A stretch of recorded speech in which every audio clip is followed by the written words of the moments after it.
I'm Harry Stegall, and I produced this video today specifically for the men and women of the North Carolina Highway Patrol. If your department sees this video and thinks that it may be beneficial for your officers, I'll be happy to make one specifically for your department. I'm your wake-up call, folks. And we normally don't get a wake-up call until an officer is seriously injured or killed in the line of duty. And while it hurts if that officer's killed all the way across the country, it seems to hurt worse, and we pay more attention if it's in our own organization. Maybe it's because we know more of the specifics, or maybe it's because we happen to know the officer. Now I want to take you on a trip back in time. December 1972. Trooper Larry Walton stopped a vehicle, careless and reckless driving. Before he could take control of the situation, the three men jumped him, took his .357 Magnum, shot him 6 times with it and killed him. October of 1974, Sergeant Aldridge and Trooper Knipe were in the breathalyzer room in Asheville, North Carolina, about to administer a test. The suspect had shown no resistance, no aggravation, no problem. With no warning, the suspect grabbed one of the trooper's guns, killed them both. I joined the Highway Patrol in January of 1975. And during our training, we talked about both of these deaths and other deaths from gunfire. And I was shocked. I saw these pictures of these specific troopers up close and personal, and it was ugly. It impressed me. But deep down inside, I felt like that I would have done something different to prevent those attacks. Don't know what it was, but I felt like I would have done something different. That the situation would have presented itself differently to me, and that would not have been the outcome. September 1975, Trooper Tom Davis stopped a vehicle in Martin County, minor traffic violation. As he approached the vehicle,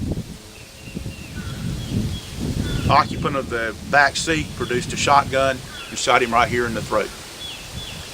Trooper Davis did not know that these 3 people had been involved in a bank robbery only moments earlier. 12 days later, just 12 days, Trooper Hugh Griffin, Pender County, North Carolina, stopped a car on a Sunday afternoon, gathered the driver's license and registration information, was headed back to his patrol car. 2 people in that vehicle hung out the windows and shot him in the back. He died in the front seat of his car trying to call for help. I was working both days when those troopers were killed. And while it affected me, I still thought I would have done something different. I don't think that outcome would have happened to me. And I know many of you are sitting there right now saying, he's right. We would have all done something different. It wouldn't happen to us. But 35 days later, I'm working US 74 in Scotland County, North Carolina.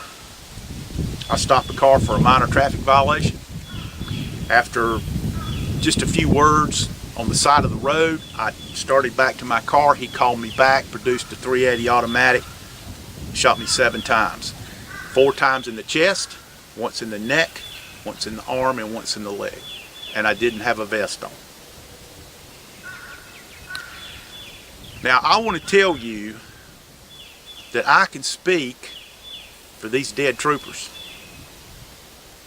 And one of the questions that always comes up is, did you think you were going to go to work and get killed that day? Well, absolutely not. None of us ever do. Another question is, did you do anything wrong? None of us violated policy and procedure. So the answer is no. So then the question comes, well, would you do something different? Well, of course I would.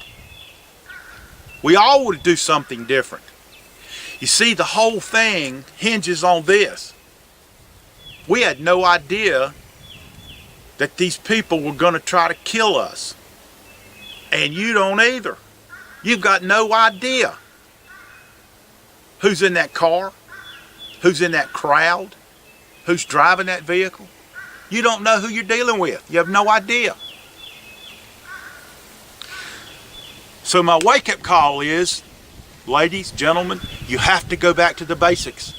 You have to go back to what you were taught when you first came to work and what you've learned through in-service training, is that there's people out there that want to kill you. The ratio of people that want to kill a police officer has gone way up in the last 10 or 15 years. There are people out there that would just as soon take your life as go eat dinner. And you've got to know that. You've got to know that every time you approach a vehicle or you have any kind of violator contact, that these people might want to try to kill you. We didn't know that. We didn't try that. We had no idea those people were going to try to shoot us.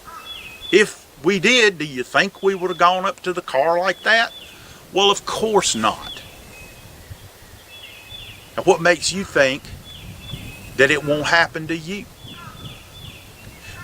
You have to be prepared every time you have contact. Can't let your guard down. Folks, I hope you will take this as your wake-up call before an officer in your department or a neighboring department is seriously injured or killed in the line of duty. Please be safe, be careful, and don't end up here. Thank you.